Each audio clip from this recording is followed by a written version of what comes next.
Yung mga iba, maraming beses na ako nag-donate charity sa Alagang Kapatid, Caritas. Naalala mo pa ba ang vlog ni Miss Karen Davila sa mga milyong-milyong halaga ng damit ni Senator Raffy Tulfo? 2 years ago, uulitin natin, 2 years ago, bago pa man maging senador si Senator Raffy Tulfo. Yes, totoo. Ipinalabas ang vlog na ito noong 2022 pa bago maging senador si Senator Raffy Tulfo. Taliwas sa mga lumalabas na mga fake news ngayon at tila maluho daw ang senador ngayon. Pero di nila na double check na wala pa sa politika si Idol Raffy. Mahilig na siya mangolekta ng mga branded na mga damit. In short, lahat ng ito ay galing sa sarili niyang bulsa.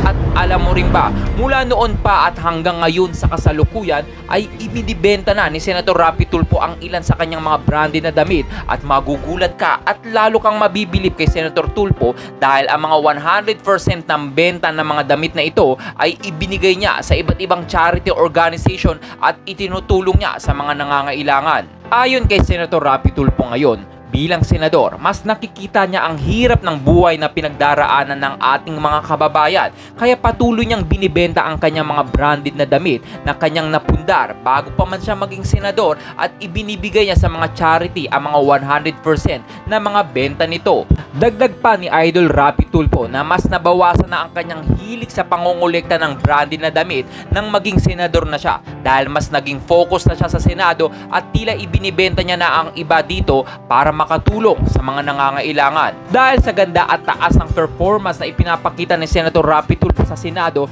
ngayon sa kasalukuyan at talagang binabangga niya ang mga malalaking tao na nakikita natin ngayon, ay asahan na natin na mas marami pang mga fake news at black propaganda ang lalabas laban kay Senator Tulfo para mapigilan ang kanyang magandang plano para sa ating bayan. Lagi nating tandaan na ilang dekada na tayo pinaikot-ikot ng iba't ibang mga politiko. May nagbago ba na tila sinasamsam ang kaginhawahan na dapat ay para sa atin? At ngayon na meron na tayong isang Raffy Tulfo na ating inihalal at malalapitan, hahayaan pa ba natin na sirain siya ng ibang tao o politiko na gustong pigilan ang kanyang magandang nasimulan? Well, nasa ating mga Pilipino ang huling alas. Protektahan natin ang idol ng masa, Senator Raffy Tulfo. Kaya naman i-share mo na ang video na ito. Ikaw bilang isang Pilipino, patuloy ka ba na susuporta at magtitiwala kay Senator Raffy Tulfo para sa ating bayan at sa ating mahal na Pilipinas?